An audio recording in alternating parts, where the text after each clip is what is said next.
One of the big challenges for startups, especially in the beginning, is to estimate, what kind of staffing they need, what kind of talent they need, what kind of people they need to run their business. And I felt that traditional systems of different kinds of competency modeling, they're too complex for the beginner. So I take a different approach to help entrepreneurs to estimate their requirement.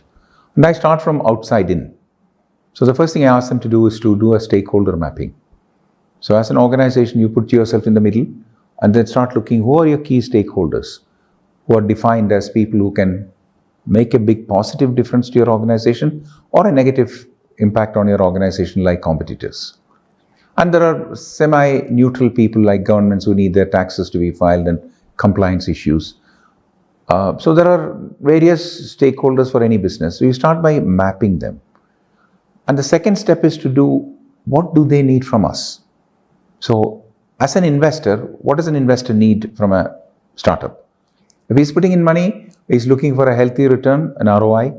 He wants his operations to be done properly. He doesn't want problems, things ending up in courts. He wants proper compliance.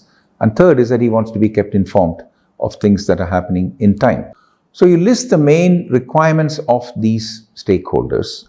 So you're now coming from outside in. Once you have done that, you also decide which of these stakeholders are more important to you than the other ones. Some of them are neutral, like you need to pay your taxes, you need to pay your GST, you have to pay your tax at source.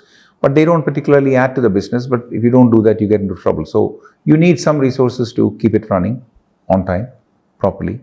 But you don't need a lot of resources for that. So if you take 100 points and say, how would you distribute it in terms of internal resources to meet the needs of these external stakeholders, it gives a different perspective for entrepreneurs to start looking at it. And most of the times they come up with my procurement, my marketing, my finance, just immediately pick on the 3 or 4 important ones which can make a difference to their business. Once you do that, then you start looking at, for my marketing, if I'm outsourcing, for example, production, or I'm outsourcing a particular aspect of work, then you start looking at how much competencies do I need inside the organization and how much of it can be outsourced. So through this process, you come to a situation where you can more or less define your competency needs to meet the requirements of the stakeholders. Ultimately, that's what you're trying to do. You're meeting the requirements of the investors, your suppliers, logistics partners, all of that. So this then creates a clear definition of the competency needs or the skill requirements to manage your business.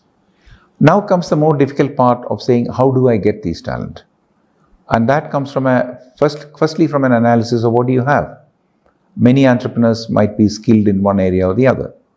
And as long as they can supplement that, so I'll say I'll act as the marketing manager, but I'm not good in finance, so I need somebody in finance. So you start putting these together to create the external resources that you need to bring in versus the internal resources that you have.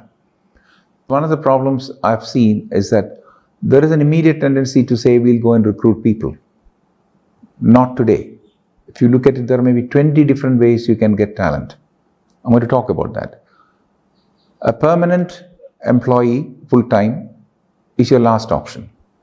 And you do that only when you need long-term retention of an employee who is critical to the organization and is very difficult to replace. And they are not that many. So we start looking at positions and prioritizing them into an A, B, C, for example. It's only for those A positions, which usually are not many, that you have to have permanent employees. Then you have temporary employees. Then you've got part-timers. You've got shift workers. Then you have consultants. You have piecework. You have online work that you can contract. There are many, many different ways you can get your talent. And that's from traditional sources of labor. Now, there is a non-traditional sources of labor there, which is like a lot of housewives today. Many of them stop for a period of time when they have a child, for example. They say, now I'll go back to work after 2 or 3 years. But with online working, they can still be available. And they can be very, very productive part of the workforce. Students is another one. Retirees, a big group. Many of them have a lot of skills sitting there with nothing to do. They get pensions, they're financially well off, but they're bored, they have nothing to do. And it's in your interest to tap into those kind of resources and get the exact resources you need at a much lower cost. They're not working for money. When you start looking at students, a lot of organizations bring in interns, but then they don't really use them. When you bring in an intern, challenge them, give them a meaningful piece of work to do, you can get a lot of work done almost free. It's almost free.